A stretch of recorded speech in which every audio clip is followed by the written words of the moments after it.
ಜಯ ಶ್ರೀರಾಮ್. ಎಲ್ಲರಿಗೂ ನಮಸ್ಕಾರ. ಸಣ್ಣ ಕಥೆ, ಒಳ್ಳೆಯ ಸಂದೇಶ. ಮಹಾಭಾರತದಲ್ಲಿ ಭೀಷ್ಮಾಚಾರ್ಯರು ಒಂದು ಕಡೆ ಹೇಳ್ತಾರೆ, ಅರ್ಥಸ್ಯ ಪುರುಷೋ ದಾಸಃ. ಅಂದ್ರೆ ರೊಕ್ಕ, ಹಣ, ದುಡ್ಡು, ಬಂಗಾರ ಇದು ಎಂತೆಂಥ ಮಹಾನ್ ವ್ಯಕ್ತಿಗಳ ಸಹಿತ ಅದ್ರ ಒಳಗೆ ಮಾಯ ಒಳಗೆ ಸಿಗಿ ಬೀಳ್ತಾರ, ದಾಸರಾಗಿ ಬಿಡ್ತಾರೆ. ಅವ್ರಿಗೆ ರೊಕ್ಕ ನೋಡಿದ್ರೆ ಅಂದ್ರೆ ಕದ್ಲಿಗೆ ಬೀಳ್ತಾರೆ. ಇನ್ನೊಂದು ಕಡೆ ಹೇಳ್ತಾರ, ಜಬ್ ಭಜನ ಹೋತಾ ಕುಚ್ ನೈ ಹೋತಾ, ಪ್ರಸಾದ ಬಾಟ ಜಾತಾ ತಬಿ ಜಗಡ ಹೋತಾ ಹೇ. ಭಜನೆಯಲ್ಲಿ ಜಗಡ ಉಂಡೋದು ಇರೋದಿಲ್ಲ.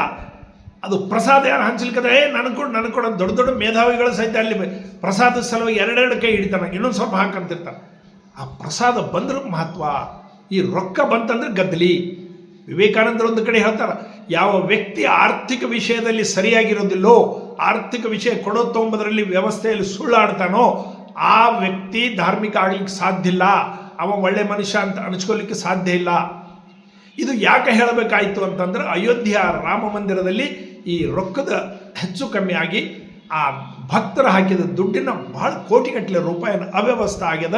ಯಾರೋ ಲಪ್ಟಾಸಿದ್ದಾರೆ ಅಂತ ಹೇಳಿ ಪೇಪರ್ಗಳಲ್ಲಿ, ಎಲೆಕ್ಟ್ರಾನಿಕ್ ಮೀಡಿಯಾ, ಟಿ ವಿಗಳಲ್ಲಿ ನೋಡ್ತಾ ಇದ್ದೀವಿ. ಬಾಧೆ ಆಗ್ತದೆ. ಅದು ಯಾರು ಮಾಡಿದರೂ ತಪ್ಪೇ. 3-4 ಹೆಸರುಗಳು ಹೇಳ್ತಾ ಇದ್ದಾರೆ, ಚಂಪಕ್ಲಾಲ್, ಗೋಪಾಲರಾವ್, ಯಾದವ್, ಇವರೆಲ್ಲರೂ ಇದ್ದಾರೆ. 18 ಮಂದಿ ಅಲ್ಲಿ SBI ಅವರು ಎಂಪ್ಲಾಯೀಸ್ ಇದ್ದಾರೆ, ರೊಕ್ಕ ಎಣಿಸೋರು ಎಲ್ಲರಿದ್ದಾರೆ. ಅದು ಒಂದು ಕಮಿಟಿ ಕೂಡಿಸದ. ಯೋಗಿ ಆದಿತ್ಯನಾಥ್ ಅವರು ಹೇಳಿದ್ದಾರೆ, ಯಾರೇ ದೊಡ್ಡ ವ್ಯಕ್ತಿ ಇರಲಿ, ಎಂಥ ದೊಡ್ಡ ವ್ಯಕ್ತಿ ಇರಲಿ, ಅವನಿಗೆ ಶಿಕ್ಷೆ ತಪ್ಪಿದ್ದಲ್ಲ. ಇದನ್ನು ಅಪಪ್ರಚಾರ ಮಾಡ್ತಾ ಇದ್ದಾರೆ. RSS ದವ್ರ ಸಂಬಂಧ ಅದ, BJP ಅವ್ರಿಗೆ ಅದ, ಮೋದಿಗೆ ಸಂಬಂಧ ಅದ, ಯೋಗಿಗೆ ಸಂಬಂಧ ಅದ. ಏನೇನೋ ಈ ಟಿ ವಿಯಲ್ಲಿ ಕೂಡಿಸಿ, ಕೆಲಸಕ್ಕೆ ಬರಲ್ಲ ಹಾದಿಗೆ ಹೋಗೋನು ಕರ್ಕೊಂಡು ಬಂದು ಅಲ್ಲಿ ಕೂಡಿಸಿ ಏನೋ ಕ್ವಶನ್ ಕೇಳಿ ತಮ್ಮ PRP ಹೆಚ್ಚು ಮಾಡಿಕೊಳ್ಳಿಕ್ಕೆ ಅನೇಕ ಪ್ರಶ್ನೆಗಳನ್ನು ಯಾರಿಗೋ ಕೇಳಿ ಅವ್ರ ಬಾಯಲಿಂದ ಸುಳ್ಳಿನ ಹೊಡೆದಿಟ್ಟಿಸಿ ಇದನ್ನೆಲ್ಲ ಅಪಪ್ರಚಾರ ಮಾಡ್ತಕ್ಕಂಥದ್ದು ಒಂದು ಶಕ್ತಿ ನಮ್ಮ ದೇಶದಲ್ಲಿ ಕೆಲಸ ಮಾಡ್ತಾ ಇದೆ. ದಯಮಾಡಿ ಯಾರೂ ಅದಕ್ಕೆ ಒಳಗಾಗಬೇಡ್ರಿ. ಆಗಿದ್ದು ಅನ್ಯಾಯ ಇದ್ದರೆ ಅದು 100% ಹೊರಗೆ ಬರ್ತದೆ. ಅವರು ಶಿಕ್ಷೆ ಅನುಭವಿಸಲಿಕ್ಕೆ ಬೇಕು. ನಾವು ರಾಮನ ಬಗ್ಗೆ ಅಪಾರ ಶ್ರದ್ಧೆ ಇರ್ತಕ್ಕಂಥವ್ರು 116 ಕೋಟಿ ಹಿಂದೂಗಳು ಈ ದೇಶದಲ್ಲಿದ್ದಾರೆ. ಎಲ್ಲರೂ ರಾಮನ ಬಗ್ಗೆ ಅಪಾರವಾದಂಥ ಗೌರವ. ನಾವು ಯಾರಾದರೂ ಒಳ್ಳೆಯದ ಭೇಟಿ ಆದ್ರೆ ರಾಮ್ ಅಂತೀವಿ, ನಮಗೆ ಒಳ್ಳೇದಾಯ್ತಂದ್ರೆ ರಾಮ ಕೃಪಾ ಅಂತೀವಿ, ನಮಗೆ ಕೆಟ್ಟದಾಯ್ತಂದ್ರೆ ರಾಮ ಇಚ್ಛಾ ಅಂತೀವಿ, ಕೊನೆಗೆ ನಮ್ಮ ಪ್ರಾಣ ಹೋಯ್ತಂದ್ರೆ ರಾಮ್ ನಾಮ್ ಸತ್ಯ ಹೇ ಅಂತೀವಿ.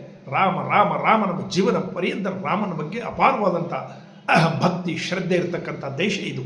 ಅದಕ್ಕೋಸ್ಕರ 500 ವರ್ಷಗಳ ಸಂಘರ್ಷ, 4 ಲಕ್ಷ ಮಂದಿಯ ಪ್ರಾಣಾರ್ಪಣೆಯ ನಂತರ ಅಲ್ಲಿ ಒಂದು ಭವ್ಯ ಮಂದಿರ ನಿರ್ಮಾಣ ಆಗಿದೆ. ಈಗ ಅಲ್ಲೆಲ್ಲ ಅವ್ಯವಸ್ಥೆ ಆಗ್ಯದ. ಅದು ಭಾಳ ಬಾಧಕರ, ತಪ್ಪು ಆಗಬಾರ್ದು. ಎಲ್ಲ ಕಡೆ ಆಗ್ತಿರ್ತಾವ. ಜೆರುಸಲಂ ಅಲ್ಲಿ ದೊಡ್ಡ ಪ್ರಮಾಣದಲ್ಲಿ ಕ್ರಿಶ್ಚಿಯನ್ ಫಾದ್ರಿ ಅಲ್ಲಿ ಕೆಲಸ ಮಾಡ್ತಕ್ಕಂಥವ್ರು ತಪ್ಪೊಳಗೆ ಸಿಗಿಬಿದ್ದು ದೊಡ್ಡ ಶಿಕ್ಷೆ ಆಯ್ತು ಅವ್ರಿಗೆ.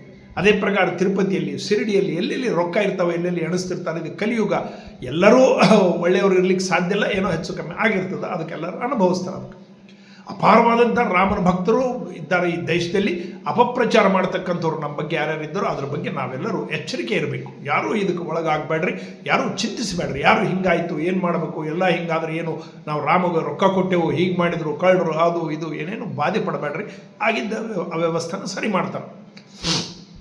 ಈ ದೇಶದಲ್ಲಿ ಎಷ್ಟು ಶ್ರದ್ಧೆ ಇದೆ ರಾಮನ ಬಗ್ಗೆ ಅಂದರೆ, ಆಗಿನ ಒಂದು ಉದಾಹರಣೆ, ಆ ರಾಮ ಮಂದಿರ ನಿರ್ಮಾಣಕ್ಕೆ ಚಂದ ಸೇಕರಣೆ ಮಾಡ್ತಾ ಹೊಂಟಿದ್ರು ಜನರು. ಶ್ರೀಕಾಕುಳಂ ಜಿಲ್ಲಾ, ಆಂಧ್ರ ಪ್ರದೇಶದಲ್ಲಿ ಒಂದು ಘಟನೆ. ಒಬ್ಬ ಭಿಕ್ಷೆ ಬೇಡ್ತಕ್ಕಂಥಕ್ಕೆ 48 ರೂಪಾಯಿ ಜಮಾ ಆಗ್ಯದ. ಸಾಯಂಕಾಲದ ಹೊತ್ತು ಇನ್ನೇನಾದ್ರಲ್ಲಿಂದ ಏನಾದರೂ ತೊಗೊಂಡು ಇಷ್ಟು ಊಟ ಮಾಡಿ ಮಲ್ಕೊಳ್ಬೇಕಾಕಿ ಕೆಲಸ. ಅಲ್ಲಿ ಎಲ್ಲರೂ ತಿರುಗಾಡ್ತಿದ್ರು. ಯಾರು ಇವರು ಅಂತ ಕೇಳಿದ್ರೆ, ರಾಮನ ಗುಡಿ ಕಟ್ತಾ ಇದ್ದಾರೆ ಅಯೋಧ್ಯೆ ಒಳಗೆ, ಚಂದ ಸೇಕರಣೆ ಸಲುವಾಗಿ ಇವರೆಲ್ಲ ಬಂದಿದ್ದಾರೆ. ಆ ಭಿಕ್ಷೆ ಬೇಡ್ತಕ್ಕಂಥ ಮುದುಕಿ ತನ್ನ 48 ರೂಪಾಯಿಯನ್ನು ತಗೊಳ್ರಿ ರಾಮ ಮಂದಿರ ನಿರ್ಮಾಣಕ್ಕೆ ಅಂತ ಹೇಳಿ ಕೊಡ್ಲಿಕ್ಕೆ ಬರ್ತಾವೆ. ಆವಾಗ ಕಾರ್ಯಕರ್ತರು ಹೇಳ್ತಾರೆ, ಅಮ್ಮ ಅಷ್ಟು ರೊಕ್ಕ ನಮಗೆ ಕೊಟ್ಟೆ ಅಂದ್ರೆ ರಾತ್ರಿ ನೀನು ಊಟ ಹೇಗೆ, ಅರ್ಧ ಕೊಡು, ಅರ್ಧ ಇಟ್ಕೋ ಅಂತ ಹೇಳ್ತಾರೆ. ಇಲ್ಲ ನನಗೊಬ್ಬನೇ ಮಗ ಇದ್ದ, ತೀರ್ಕೊಂಡಿದ್ದಾನೆ, ಆ ಮಗನ ಹೆಸರು ಮೇಲೆ ನಾನು ಕೊಡ್ತಾ ಇದ್ದೀನಿ, ನಾನಿವತ್ತು ಉಪವಾಸ ಮಲ್ಕೊಳ್ತೀನಿ ರಾಮನ ಹೆಸರು ಮೇಲೆ, ತಗೊಳ್ರಿ ಅಂಥೇಳಿ ಆ 48 ರೂಪಾಯಿ ಆ ಜೋಳಿಗೆ ಒಳಗೆ ಹಾಕ್ತಾಳೆ. ಅವ್ರ ಕಣ್ಣಲ್ಲಿ ನೀರು ಬರ್ತದೆ. ನೋಡ್ರಿ, ಇಂತಿಂಥ ಶಕ್ತಿ ರಾಮನ ಬಗ್ಗೆ ಈ ದೇಶದಲ್ಲಿದೆ. ನಾವು ಅದರ ಬಗ್ಗೆ ಗರ್ವ ಪಡಬೇಕು. ಈ ಮಾಡಿದ್ದ ಕರ್ಮಫಲ ಎಂಥ ದೊಡ್ಡ ವ್ಯಕ್ತಿ ಆದರೂ ಕೂಡ ಉಣ್ತಾರೆ. ಅದಕ್ಕೆ ಯಾರೂ ಇದಲ್ಲ. ಮಾಡಿದ್ದು ತಪ್ಪಿನ ಸಮರ್ಥನೆ ಇಲ್ಲ. ತಪ್ಪಾಗಿದ್ದನ್ನು ನಾವೆಲ್ಲರೂ ತಪ್ಪು ಅಂತ ಹೇಳಬೇಕು. ಅದಕ್ಕೆ ಶಿಕ್ಷೆ ಆಗ್ತದೆ. ಯೋಗಿ ಆದಿತ್ಯನಾಥ್ ಪವರ್ಫುಲ್ಲಲ್ಲಿ ನಿರ್ಣಯ ತಗೊಳ್ತಾರೆ. ನಾವು ಯಾರೂ ಇದು ಮಾಡಿದ ಅವಶ್ಯಕತೆ ಇಲ್ಲ. ಟಿ ವಿಯಲ್ಲಿ ಬರ್ತಕ್ಕಂಥ ಅಪಪ್ರಚಾರಗಳಿಗೆ ಯಾರೂ ಗಾಬರಿ ಆಗಬೇಡ್ರಿ ಅಂತ ಹೇಳೋ ಉದ್ದೇಶ ಅಷ್ಟೇ. ನಾನು 40 ವರ್ಷಗಳ ಕೆಳಗೆ ಒಂದು ಕಥೆ ಕೇಳಿದ್ದೆ.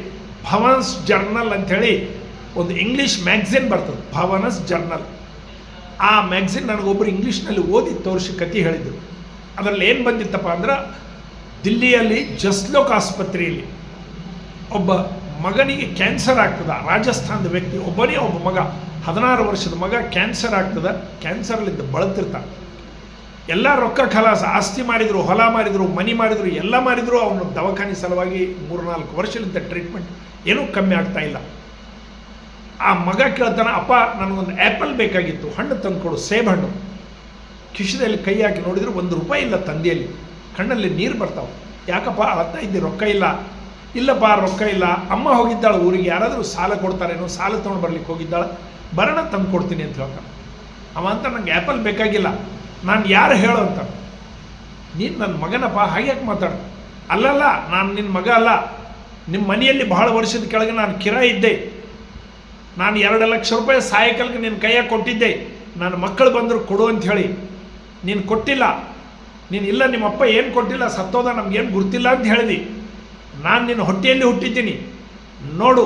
ಈಗ ನಿನ್ನಲ್ಲಿ ಏನೂ ರೂಪಾಯಿ ಇಲ್ಲ, ಒಂದು ಸೇಬ್ ತರಲಿಕ್ಕೆ ರೊಕ್ಕ ಇಲ್ಲ, ಹೊಲ ಹೋಯ್ತು, ಮನೆ ಹೋಯ್ತು, ಎಲ್ಲ ಹೋಯ್ತು, ನಾನು ಹೋಗ್ತಾ ಇದ್ದೀನಿ ಅಂಥೇಳಿ ಪ್ರಾಣ ಬಿಡ್ತಾನೆ. ಇದು ನಂಬ್ರಿ ಬಿಡ್ರಿ ನಡೆದಂಥ ಘಟನೆ ಅಂಥೇಳಿ ಅದು ಭವನ್ಸ್ ಜರ್ನಲ್ ಒಳಗೆ ಕೊಟ್ಟಂಥ ಕಥೆ ನೋಡ್ರಿ. ಇಂತಿಂಥ ಘಟನೆಗಳು ಸಹಿತ ಆಗ್ತಿರ್ತಾವ. ಕರ್ಮಫಲ ತಪ್ಪಿದ್ದಲ್ಲ. ಇವತ್ತು ಅಯೋಧ್ಯೆಯ ರಾಮ ಮಂದಿರದ ₹1 ತಿಂದಿದ್ರು ಕೂಡ ಅವರಿಗೆ ಈಗ ಶಿಕ್ಷೆ ತಪ್ಪಿದ್ದಲ್ಲ. ಎಂಥ ದೊಡ್ಡ ವ್ಯಕ್ತಿಗಳಾಗಿರಲಿ ಅವರಿಗೆ ಶಿಕ್ಷೆ ತಪ್ಪಿದ್ದಲ್ಲ.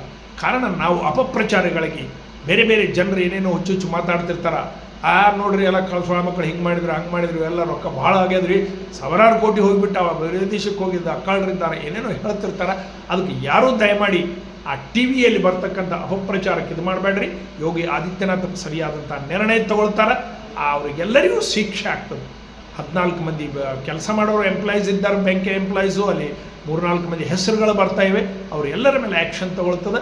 ನಾವು ರಾಮನ ಬಗ್ಗೆ ಅಪಾರ ಶ್ರದ್ಧೆ ಇಟ್ಟು ರಾಮನ ಬಗ್ಗೆ ಪ್ರಾರ್ಥನೆ ಮಾಡುತ್ತಾ ಇರೋಣ. ಒಳ್ಳೆಯದೇ ಆಗ್ತದೆ. ಯಾರೂ ಚಿಂತೆ ಮಾಡಬೇಡ. ಭಾರತ್ ಮಾತಾಗಿದೆ. ಎಲ್ಲರಿಗೂ ನಮಸ್ಕಾರ.